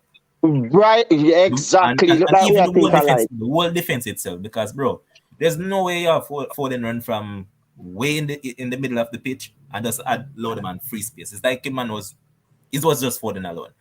Varane and not Martinez. No man, remember Varane was the one who was on that side. Varane was the one who should be closing down that play. Right, yeah. I think Varane did the step up. The second goal wasn't the second goal corner. Yes. Yeah. Bro, who does that? How the hell do you have Eriksen? Martin. Oh, okay. Yeah. Yes. Right. That was poor. The goal that Haaland scored is it will be third the one that KDB put into him. Yeah, I can't blame nobody for that. That was just a great pass and a great finish. I can't blame Varane for that here when we can't blame Varane. Because before the pass, Varane trips Haaland. Zena realized that Haaland in the vicinity. And then the pass was made so precise. It went around Varane and Haaland had to stretch. Another forward was not going to reach that. Demo, So nobody's blaming I can't Varane really for the blame. I corner. don't blame nobody for that. That was just a great pass and a great finish. Huh? Demo is talking about the corner. I'm not blaming him for the corner. I would say the first goal and the last one that they conceded at the end of the half, Varane was at fault for both those. But by then, the last one was when the break. Yeah, the 4-0. Yeah. But I think it was just poor overall. You know, I got a single one, man. Everybody was poor in the day. Every single body. James, you want to say anything? No, that City just better than United. We're asking United players to do things that they're probably not capable of doing against such a team. So I just think City was better. They're way better. Jason came here and talked about our tactical battle, and I told him there is no battle whatsoever. When I come and tell me how Martinez locked down man over Dortmund, and I said, this is not Dortmund, this is City. They have weapons. All the goalkeeper is a weapon right now. They have weapons every single way. It's hard for you focus on a man because then you have another 10 men who can beat you, right? So again, and it goes to show. It was watch it again. So I'm saying at the beginning, I don't think you heard it in Ryan. I think Sherwin was on it. I said that City did something that they haven't done all season long. I realized that from the very first minute of the game, City ran the front foot. It's like they were pressing, and it wasn't just about regular pressing. It was like the speed at which they were pressing. United couldn't do a damn thing about that. I to be honest, I see that every game. I disagree. Based on the intent that they did in this game, this is the best I've seen City all season long. And even City fans themselves said it. Probably United was so poor, it looked like City was so great. But I just think I never look at the game and say, oh, City is doing this extraordinary. City is doing this that I never seen before. It's just a regular City team possessing the ball, pressing when they don't have the ball, winning the ball, doing what they do. But I just think that United was very underwhelming, as you rightly said. I just don't think they show up. You know, they were probably still on the bus or whatever it is that they go to the match. They were probably still there. Their minds were still there. And again, I have to attribute it to coaching, right? Again, for a big derby and so, what is the coach's message, right? What is the coach's message? What is the coach's message? What is he saying to the players?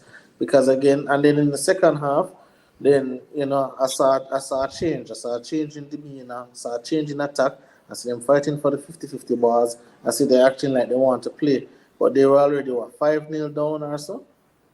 They were already 5-0 down. So I guess when you want to play, the other team already stopped, right? But City's just So I guess we can put these arguments to bed about Martinez and Varane and all these players locked down. There's only one man in EPL who locked down Haaland. Here we go. Haaland still scoring at the game. Okay. They don't score a hat-trick and assist one though. Still scored. They don't score 6. Still scored. It's different. Scored. Nobody not even remember, apart from the haters, nobody not even remember say Haaland was so lost in the game. No, bro. Everybody remember that is only one game this season. Everybody remember that is only one game this season Haaland hasn't scored in. Bournemouth. And it's Bournemouth. Everybody remember that. And it's the game that City and him get assist. Exactly. No, what I'm saying is that obviously the grand scheme of things. Well, you can't remember, Haaland. People will forever remember what Haaland do in this United game. How he dominated. Yes, brother, them are going to always remember it is the United games, the Manchester derby. They're always going to remember. No, but a lot of people now going to remember what Foden do. Of course they're going to remember that. I'm going to remember that. A lot of, if we ask 2 weeks later, if we ask just a normal football watcher, not like Uno, but just a normal guy who just watch the game, he won't remember what Foden do. But he will always remember. Nobody now remember the double hat-trick? What are you talking about? No, it's a double hat-trick, you don't get these things regularly. Understood, right? But again, people like you fascinate over that. People like Levon, people who watch football on a regular. I'm saying there's an average football fan who just click on him TV and just watching the game. He'll remember Haaland, but you won't remember Foden. They're going to. Come on, fam. They're going to remember him. No, what do you mean they're going to remember? Because again, Kims, they're going to remember that it was a double hattrick, and they're going to remember that Haaland scored one. Bro, that's not a fair statement to make. No, and again, Casual watchers, they can't use casual watchers to farm up to make a point. what do you mean? Because Why? because I'm just making the point that Erling was so dominant in the game, big structure, fast, all of those attributes that he possesses, along with being lethal up front. Does a casual watcher will just remember him? Obviously, we not remember, double hattrick and all those little nuances what happening in the game. But like a Foden, nobody not really remember. Oh, Foden. I don't know what you're talking about. Yeah, but then again, more people are going to remember Haaland because Haaland is a headline act.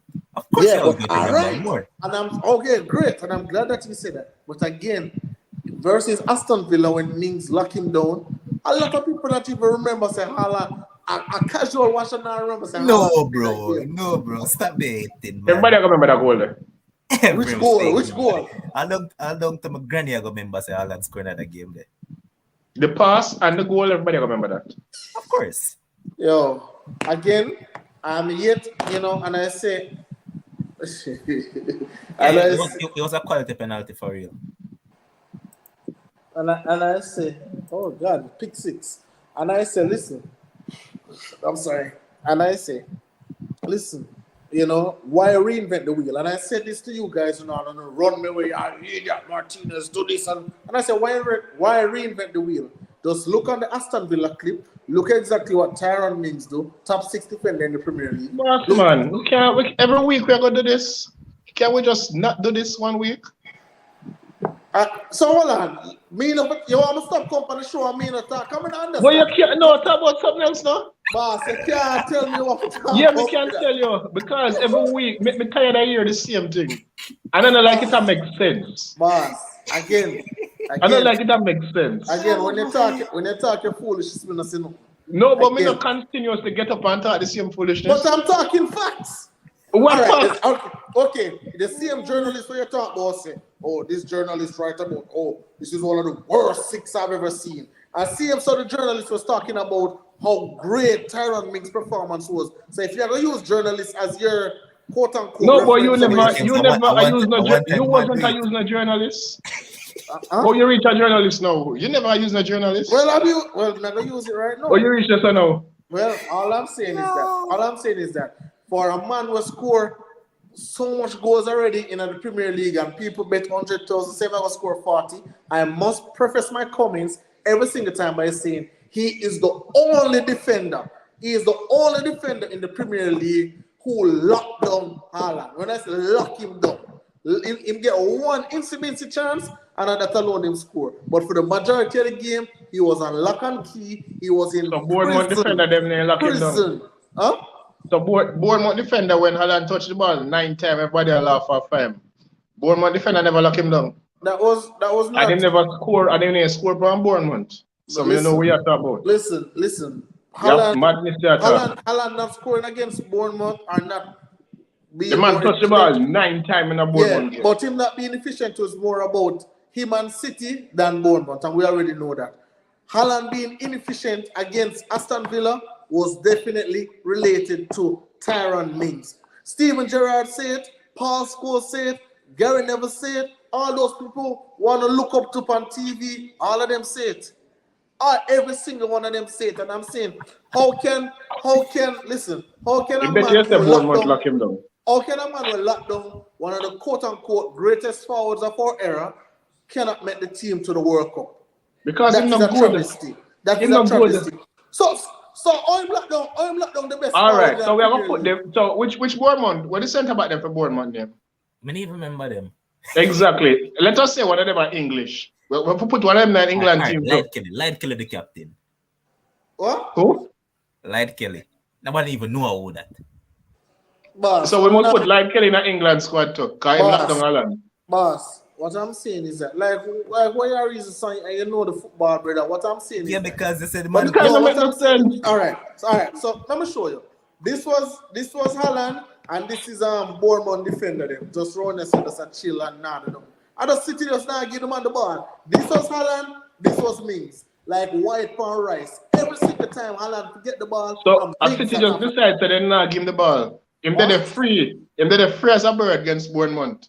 I stand up and wait for the ball and get the ball. He never have nothing to do with this.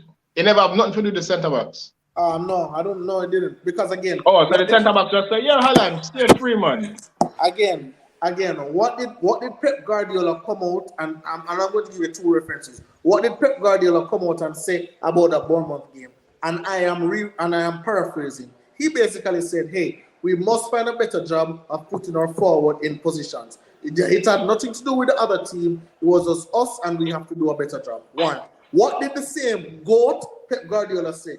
That boy, and I'm paraphrasing, of course, so don't try look it up on Google and quote me exactly. Paraphrasing, right? What did he say about Tyron Mings?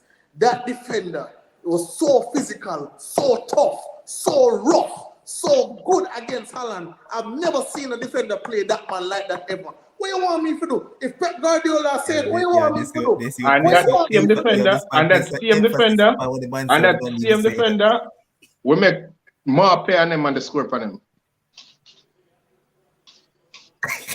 What you say? We see him defender.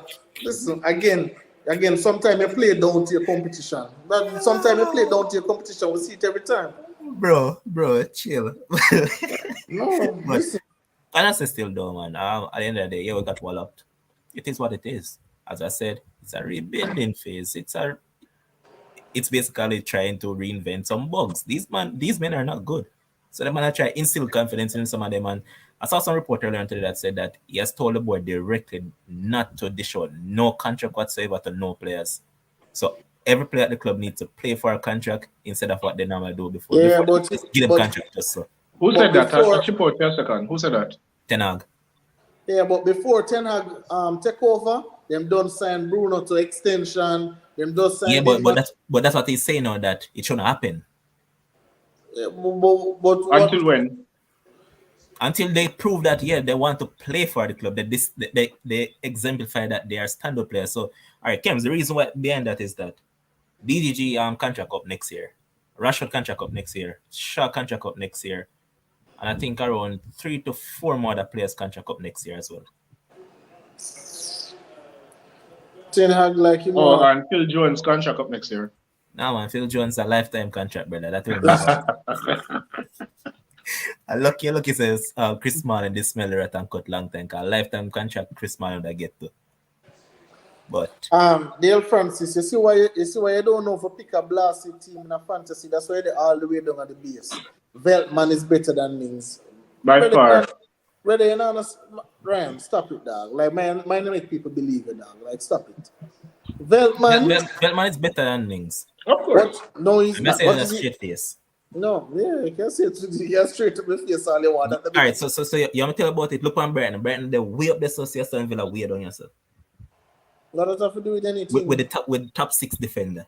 Yeah, what does that have to do with anything? Because if you're a top 6 defender, you should be able to galvanize the team, galvanize the troops, and help them to climb the table.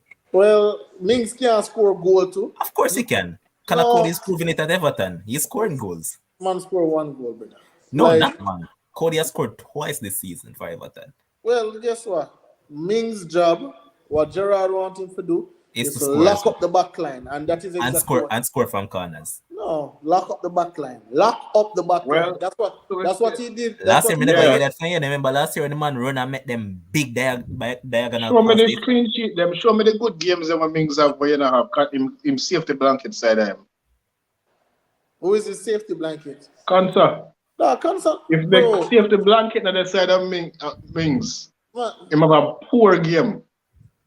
Most times when Kansa is missing, Mings play full. That is not true. That is not true. When Mings is missing, Kansa play full. Let us not forget the last 10 games. It works both ways. Let us not forget the last 10 games last season. Every time I said, Ryan, want your boy Kansa. Want your boy Kansa. Want your boy Kansa. What I said, and listen, again, I will repeat it once more. Do not quote me. Quote the other persons. Quote the Aston Villa locker room. What did they say? Mings is our guy. Mings is our captain. Mings is our leader. Mings is our defender. I don't mean say so. Not me. Well, you can't be the captain and the leader and not the best player. The Aston Villa locker room. So talk to them. Ryan, hold on. Let me just shoot Talk down to him them. one point. May I use him one terminology and kill him? Yeah, sure.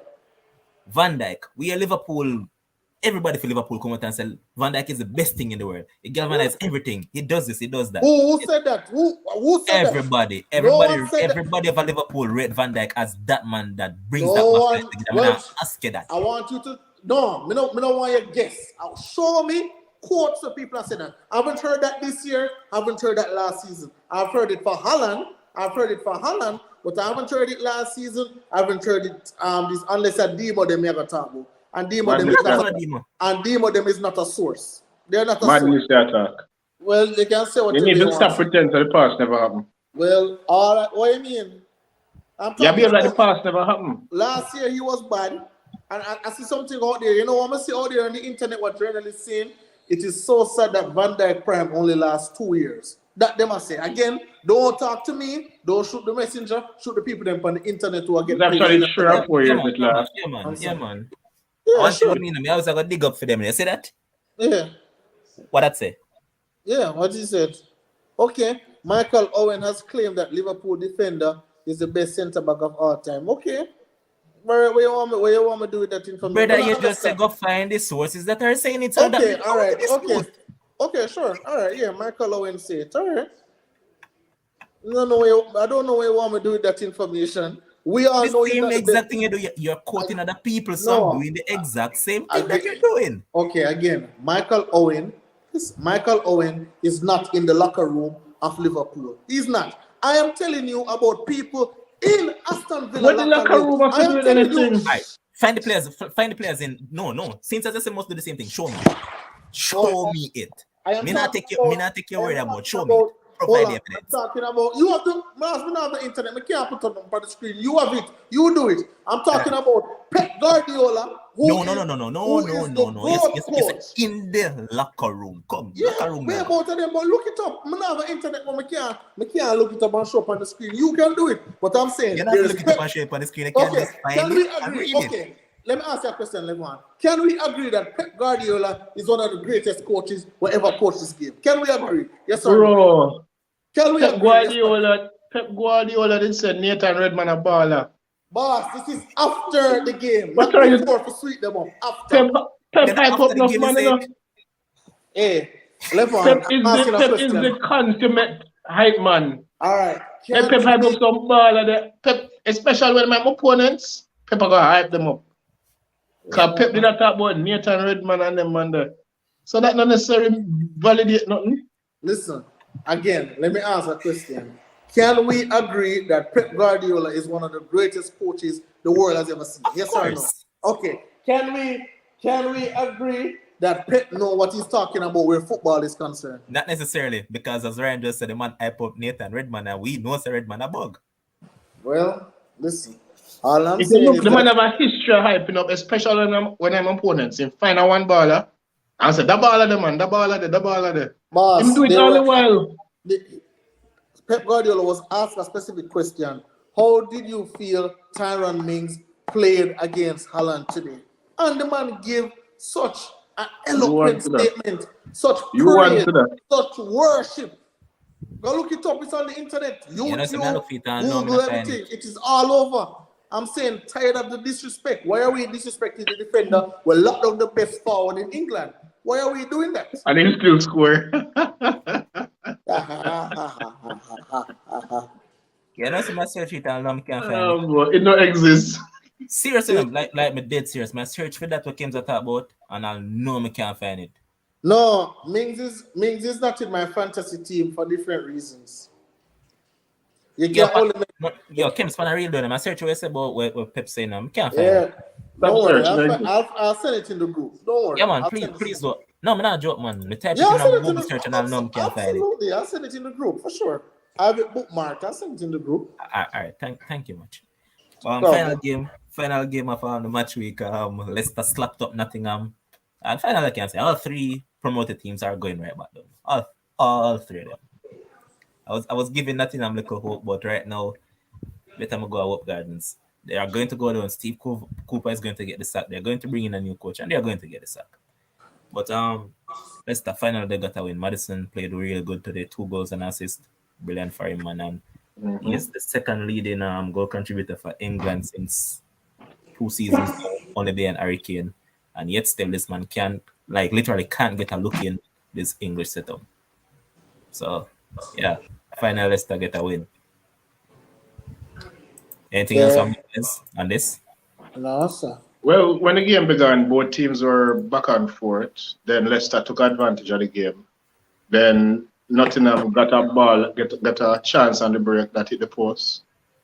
And it would have been interesting to see how Leicester would have reacted if they had gone 1-0 down. But that's the thing with football. When you get a chance, you take them because 3 minutes later, the score was 2-0 when it could have been 1-0 Nottingham. It was 2-0 Leicester 3 minutes later. So these are the things with football. When you get a chance, you take a chance, especially when you are at that end of the table. So, and Nottingham did not rebound from that. They were basically second favorite right after, were second best rather, right after. They had a 1 and 2 chances and so forth, but it's not to write home about. Leicester were the better team on the day and the rightfully won. Yeah, Terrence, if you're still out to show, tell me him in the Fantasy Premier League before we just run through a couple of Champions League games and just do some prediction.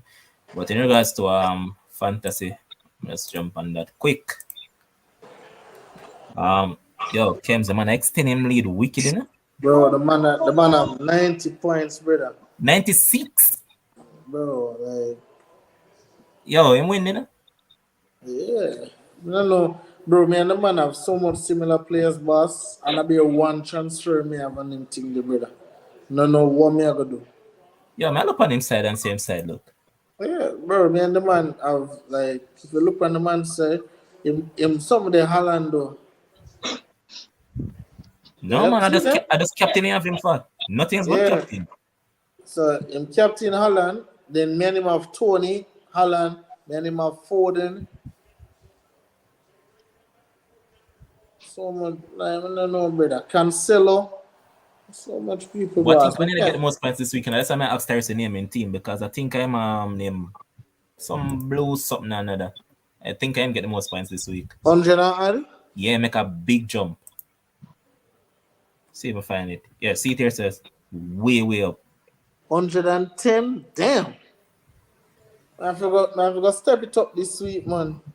Oh, Maddison. I have Maddison. Yeah, game Maddison, 18, Foden, and Haaland game 46. And then Yeah. him have Foden we game 19. Big championship points. Yeah. But look at that brother the way I talk off him face. Oh, Dale? Yeah, man, deal the way done, man. Man talk about that the way I talk like saying go on damn good. Brother, man still in a 51st position. At least he had 67 points. Yeah. Not bad. 'Cause Not bad, Demo. I think in having Maddison. Demo, we'll see you working, Demo. We'll see you Going working. in the outscore him. Sherwin. Sure, we're gonna get 82. Gun squad. Damn. I'm there. Deal. Deal right there, so and get 85. Well, they're not actually going too bad. But it's a madness. What pros captain, brother, who does that? I must have think you have a score a free kick or something. Most. Who Southampton play again? Everton. Oh, Kish, maybe you saw a free kick Kish gets or a 77. penalty. But yeah.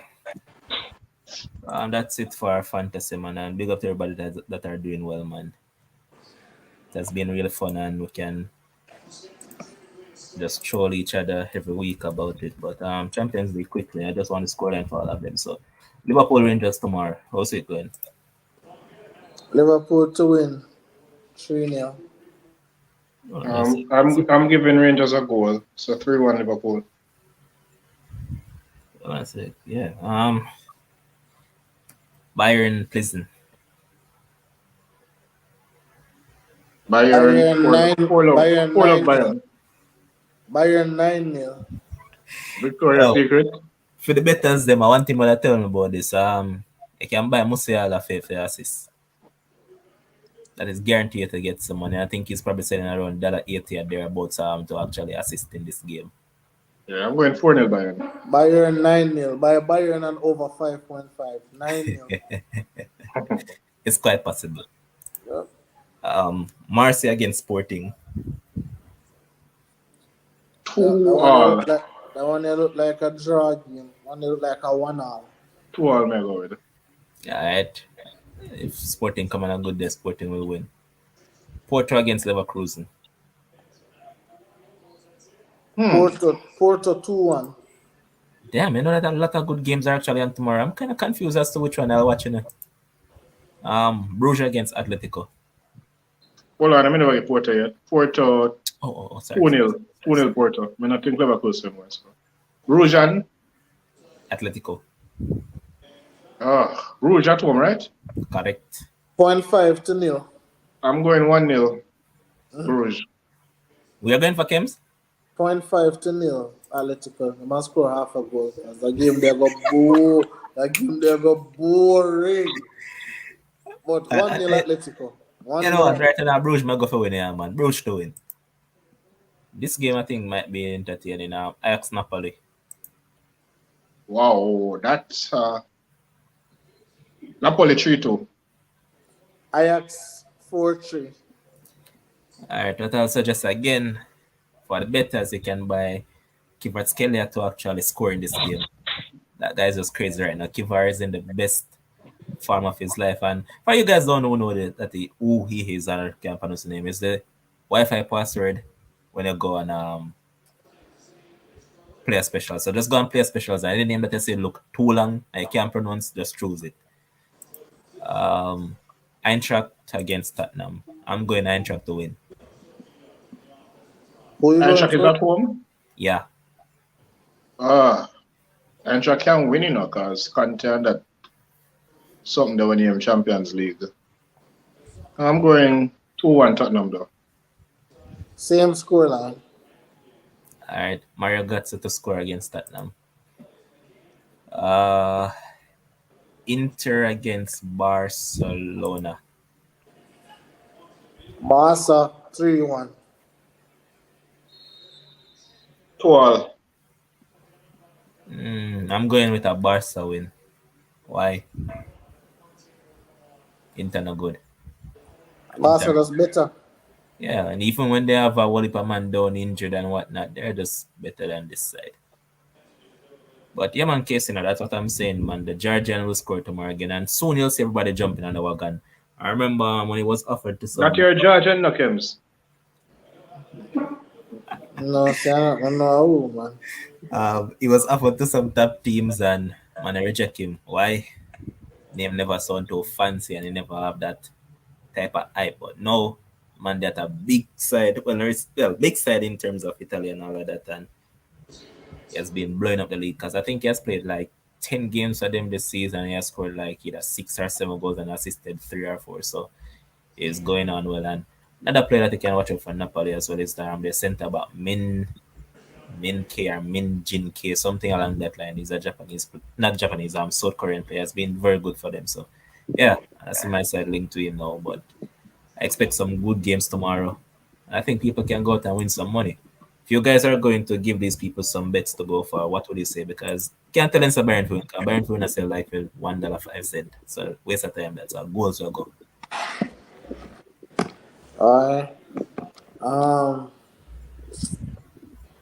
Liverpool to win and over 1.5.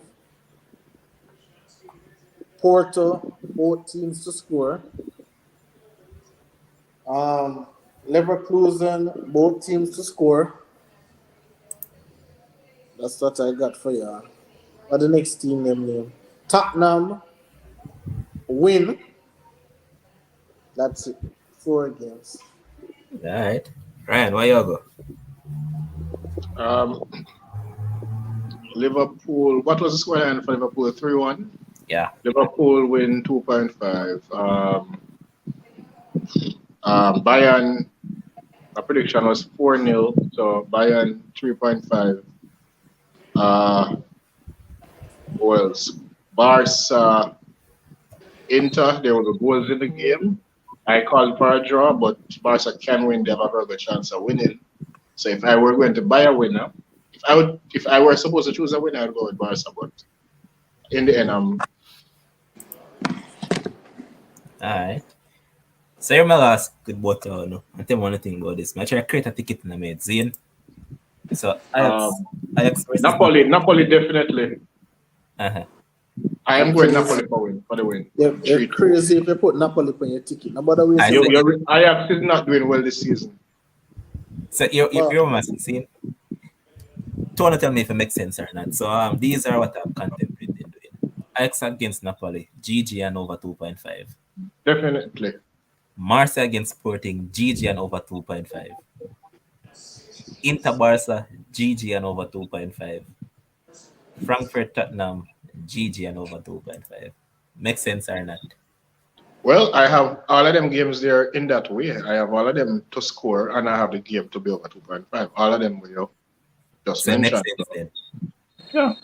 Can't argue with that. Feel like my ability to with all of them. Can't argue with that. Feel like my ability to with all of them. But big up to everybody, man. Big up to Sharon was here earlier. Big up to Demo for passing through, even though he's not 100. Big up to all the viewers, all the commenters. Keep on supporting us, keep on subscribing, keep on sharing, keep on doing all the good stuff. Big up to the man behind the scenes, just who does what he's supposed to do. Big up to Kims for being here. Big up to Ryan for being here. If you guys want to have the final say, you can go ahead and just talk about it. Ajax playing at home and you want bet. Me bet you straight up. Me and you, Ajax Napoli. You bet you say Napoli now win that game. Yeah, you can draw. No, but okay, I bet you say Ajax will win the game. $20 Jamaican dollar. That's all I got. Take it or leave it. That's all me have, brother. That's all I have. I'm sorry. Why there was a 20 USD? Give me $200. Give me $200 so I can use the bill one ticket. 200 Jamaican dollar? Yeah, but we use the bill one ticket. Sure. So the bet is 200 GMP. And if we win, they're going to give you one ticket for bill for me. Nobody take the money when it win, though, you know. No, man, Kim, there's a good thing about this. I say I purchase the ticket, you know. And I like say online, so you know, say I have to show you the physical ticket. So yes, this is it. Exactly. And if it win, nobody come take my money now, the boss. Man, I got take that, man. Remember, say, man, I got remind us, say, yo, remember, say, if you give me the special from long time, you know. Yeah, we have it still. All right, gentlemen. I have homework for them. Yeah, man, big up, man. Right, big All up. right, bless.